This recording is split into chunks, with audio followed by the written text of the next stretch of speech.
हरियाणा का विधानसभा चुनाव बेहद करीब आ चुका है। कांग्रेस हैट्रिक बनाएगी या फिर इस बार सत्ता से जाएगी, ये बड़ा सवाल है हर हलके में, हर इंसान के जहन में। हमारे साथ हरियाणा के मुख्यमंत्री भूपेंद्र सिंह हुड्डा हैं। हुड्डा साहब, हैट्रिक बनाएंगे इस बार या फिर जाएंगे? देखिए, कांग्रेस तीसरी बार सरकार बनाएगी। लेकिन ओपिनियन पोल की बात करें तो ओपिनियन पोल कांग्रेस के पक्ष में अभी तक नहीं आ रहे हैं। पहले कभी भी नहीं आए, हर बार ही ऐसे ही होता है ओपिनियन पोल। और अभी तो चुनाव शुरू नहीं हुआ और अब आप देखेंगे तीसरी बार कांग्रेस पार्टी सरकार बनाएगी। आपको लगता है कि आप झुठला देंगे ओपिनियन पोल को? नहीं, पिछली बार भी ऐसे ही था, उससे पिछली बार भी ऐसे ही था, तो वो एक अलग बात है।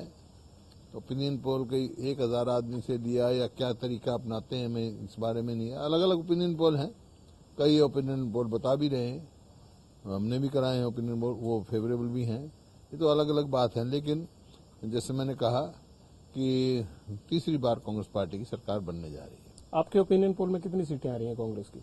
सरकार बन रही है हमारी, 45 से ऊपर जाएंगे। हाँ। आप 45 से ऊपर भी जाएंगे, लोगों को साथ लेके भी चलते हैं, लेकिन कांग्रेस के बड़े बड़े लोग पिछले 5 सालों में छोड़ के चले गए। आखिरकार क्या वजह है कि भूपेंद्र सिंह हुड्डा उनको साथ नहीं रख पाए? ये कौन छोड़ गया?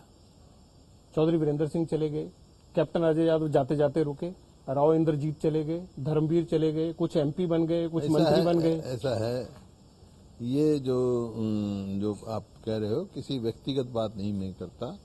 ये वो लोग हैं जिनका राजनीतिक जमीन खिसक चुकी थी, तो अपना धरातल ढूंढने के लिए, राजनीतिक धरातल ढूंढने के लिए इधर उधर जा रहे हैं। जो खुद का चुनाव नहीं जीत सके वो बीजेपी में या किसी पार्टी में जाके किसको जिताएंगे, हराएंगे, आप सब अंदाजा रखते हैं। ये तो स्वार्थ की उसमें गए हैं। कांग्रेस पार्टी हरियाणा में मजबूत है।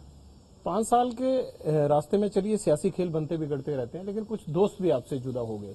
नाम विनोद शर्मा का है। दोस्त हैं तो प्रजातंत्र है, हर व्यक्ति की अपनी मर्जी है कि किसी दल में जाए, लेकिन कांग्रेस पार्टी मजबूत है।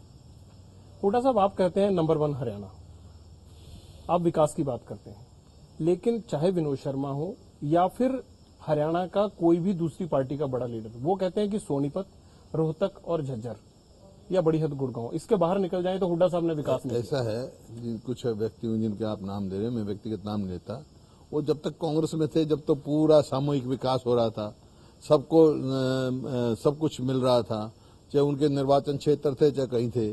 जब आज कांग्रेस से बाहर हैं तो उनको ये संकीर्ण सोच का नतीजा है। कोई जो है समूचा विकास हुआ है हरियाणा का।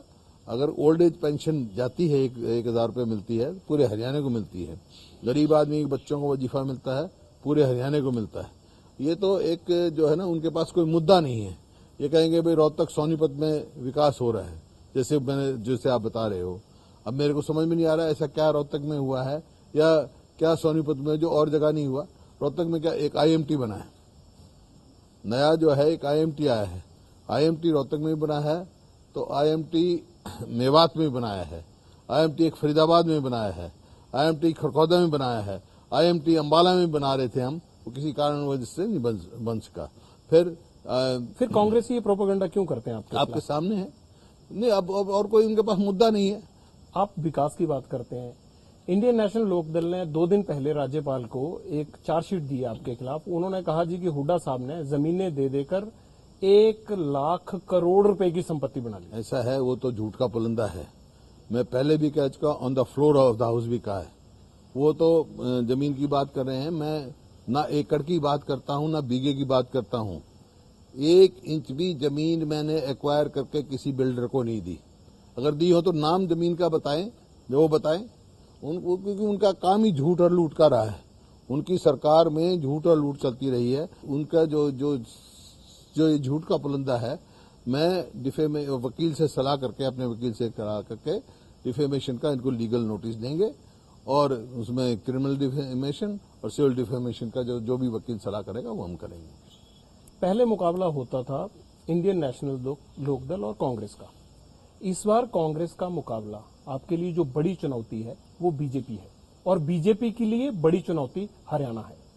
इस चुनौती से कैसे पार पाएंगे आप?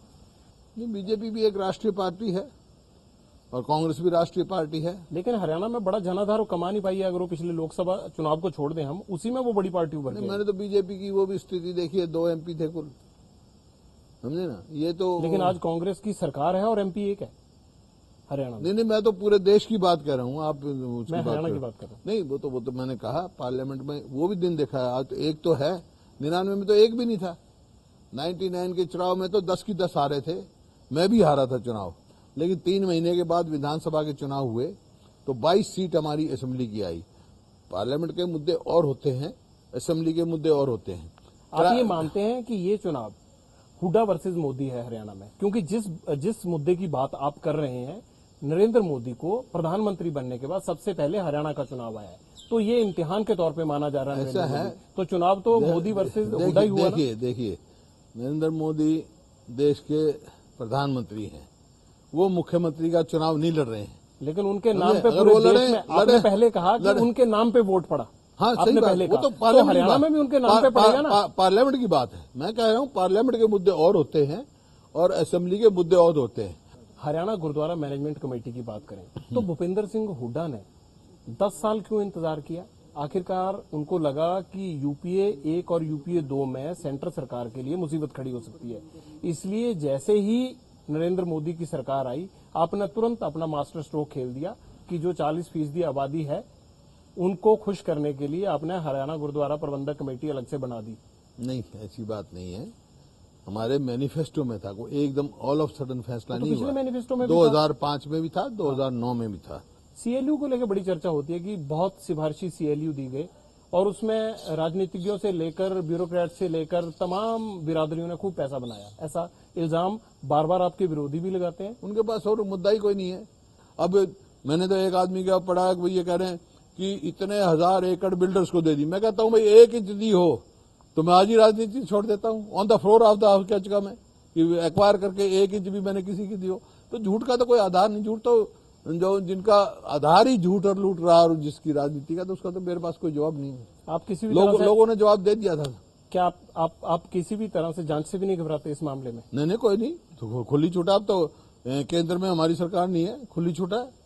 वाड्रा वाले मसले पे बड़े सवाल उठे थे, खिमका ने भी सवाल उठाया था। सिर्फ वही मैं कह रहा हूं, क्योंकि एक प्रतिष्ठित व्यक्ति की रिश्तेदारी किसी से है, उसको डिफेम करने के लिए एक सोची साची इसकी जो है एक साजिश के अंतर्गत ये किया गया। आप आज भी ये कह रहे हैं कि जो रॉबर्ट वाड्रा की जमीन का मसला है उसमें कुछ भी गैर कानूनी नहीं, कोई गैर कानूनी नहीं, चाहे कोई भी जांच होती है। हाँ, कोई खुली है। UPA 2 के जाने के बाद कांग्रेस के नेतृत्व पे बड़े सवाल उठ रहे हैं। कभी जगमीत बराड़ कुछ बोल देते हैं, कभी आपके पुराने सहयोगी वीरेंद्र सिंह कुछ बोल देते हैं। ये क्या वजह है कि नेतृत्व पे सवाल क्यों खड़े कर रहे हैं? ऐसा है, आज से 5 साल पहले कोई बात कहते तो मैं समझ भी सकता था। जब वो पार्टी छोड़ने का फैसला कर चुके तो वो कुछ करे। 10 साल के बाद, मतलब कोई कहे 10 साल के बाद मेरे को ये दिख रहा है, तो आप समझ सकते हो कुछ ना कुछ व्यक्तिगत स्वार्थ पीछे छुपा हुआ है। अमित शाह ने कहा है कि हरियाणा को कांग्रेस मुक्त करना है। अमित शाह के कहने से तो कांग्रेस मुक्त नहीं होती है, लोग करते हैं मुक्त। और उसमें लेकिन पहले आपने बीजेपी को तो कांग्रेस से मुक्त कर दें। बीजेपी में जो कांग्रेसियों क्यों ले रहे हैं, जो कांग्रेस मुक्त करते हैं तो कांग्रेसियों क्यों ले रहे हैं? आपको लगता है कि कांग्रेसियों को लेने का कोई फायदा होगा बीजेपी को? वो बीजेपी को कांग्रेस युक्त कर रहे हैं। कांग्रेस युक्त? हाँ। अगर कांग्रेस को जरूरत पड़ी इस बार तो किसका समर्थन लेना ठीक रहेगा? कांग्रेस को कोई जरूरत नहीं पड़ेगी, कांग्रेस अपने दम पे सरकार बनाएगी। पक्की बात? हाँ। बीजेपी और हरियाणा जनहित कांग्रेस अगर इकट्ठे लड़ते हैं तो आपके लिए चैलेंज टफ है? वो तो देखो उनका काम है, दूसरे की पार्टी के बारे में कोई कुछ बात नहीं करता। वो इकट्ठे लड़े, अलग अलग लड़े, कोई फर्क नहीं पड़ता कांग्रेस को। भूपेंद्र सिंह हुड्डा जल्दी से हार मानने वालों में नहीं है, इनकी बातों से भी यही लगता है, इसीलिए हैट्रिक बनाने का दावा कर रहे हैं। हुड्डा साहब बहुत बहुत शुक्रिया। Thank you.